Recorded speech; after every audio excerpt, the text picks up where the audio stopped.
डमरू को सुन करके गंगा चली है, गंगा चली है यहाँ यमुना चली है, गंगा चली है यहाँ यमुना चली है। सरयू का मगन हो गया, सारा कैलाश पर्वत मगन हो गया। ऐसा डमरू बजाया भोलेनाथ ने, सारा कैलाश पर्वत मगन हो गया। ऐसा डमरू बजाया भोलेनाथ ने, सारा कैलाश पर्वत मगन हो गया। सारा कैलाश पर्वत मगन हो गया। सारा कैलाश पर्वत मगन हो गया।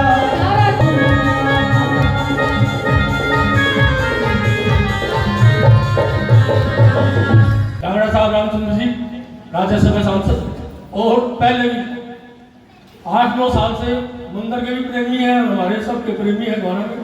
हमने बुलाया तो मैं चलो तुम्हारे लिए तो आऊँगा।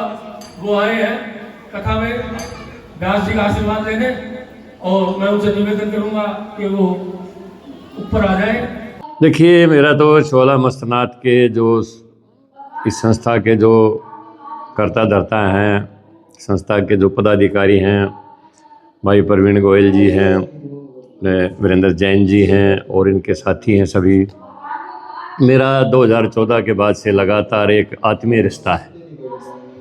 और ये रिश्ता सदैव रहेगा और अब तक बना रहा है।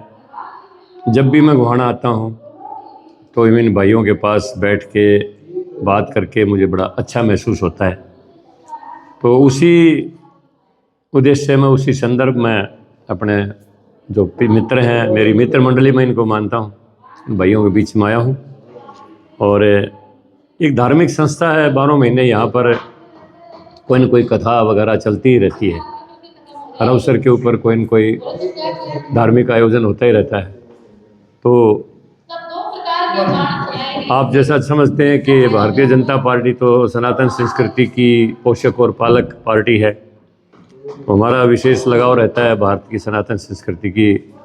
सभी जितनी भी मान्यताएं हैं, जितनी भी अच्छी हमारी बातें हैं, उनमें प्रधानमंत्री जी का भी, हमारे मुख्यमंत्री जी का भी लगातार सहयोग रहता है कि हमारी सनातन संस्थाएं फलें फूलें। ये इसी तरह से परंपरा जो हमारी भारत की एक अच्छी सांस्कृतिक परंपरा है, ये प्रबुद्ध होती रहे। तो मैं इनको शुभकामनाएं देता हूं। और होलिका का अवसर है एक दिन बाद, तो होली की पूर्व में ही सबको शुभकामनाएं बधाई देता हूं कि ये त्यौहार एक रंगों का त्यौहार है, सबके जीवन को रंगों से भरे, खुशियों से भरे।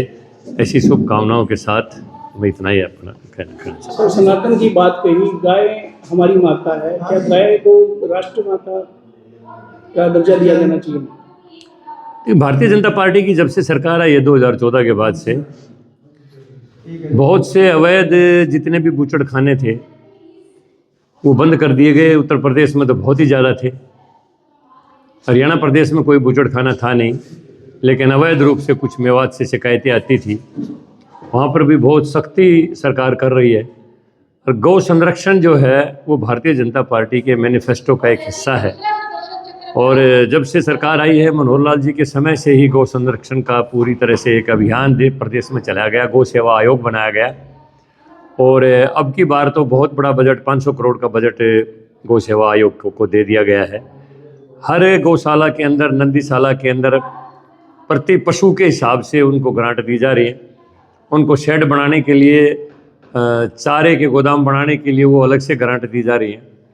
और कोशिश की जा रही है कि गांव के अंदर या शहर के अंदर कोई आवारा पशु सड़क के अंदर ऊपर घूमता ना दिखाई दे। और उसमें काफ़ी कमी भी आई है, बहुत एक्सीडेंट होते थे पहले। अब नदीशालाओं में लोग छोड़ के जाते हैं, तो एक पूरी तरह से एक सामाजिक जो बोझ था वो सरकार ने वो बोझ को बढ़ा दिया है, क्योंकि पूरा प्रबंध गौओं का समाज ही करता था। तो अब सरकार बहुत बड़ा योगदान इसमें दे रही है, प्रति पशु के हिसाब से भी, और वैसे भी सालाना कभी शेड बनाने के लिए, कभी यानी चारे के लिए गोदाम बनाने के लिए। तो लगातार जब से बीजेपी आई है तो गौ संरक्षण अभियान चला हुआ है। तो सर, राष्ट्रमाता की बात करें, इसे दर्जा दिया जाना चाहिए? देखिए, राष्ट्रीय, वैसे तो हम हिंदू संस्कृति में गऊ को पशु नहीं मानते हैं, लेकिन जैसे राष्ट्रीय पक्षी हमारा मोर है और राष्ट्रीय वन्य जीवन में हमारा शेर, हमारा जो है वो राष्ट्रीय एक पशु या जीव माना जाता है, तो उसी प्रकार हम गऊ को भी एक राष्ट्रीय पशु तो नहीं कह सकते, लेकिन जैसे गौ माता, गंगा माता और अपनी जन्म देने वाली माता और भारत देश भारत माता, तो इसको हम मानते हैं। तो गऊओं के प्रति तो हमारा विशेष लगाव है ही है। जहाँ फिर भी पूरे देश में भारतीय जनता पार्टी की सरकारें हैं, वह पूरी तरह से गौ हत्या करके ऊपर प्रतिबंध लगा हुआ है। और योगी जी ने भी काफ़ी अच्छा इसके ऊपर अभियान चलाया है, और मनोहर लाल जी ने तो शुरू किया ही था, अब नायब सिंह सैनी जी उसी परंपरा को आगे बढ़ा रहे हैं। तो हम तो इसको माता मानते ही मानते हैं।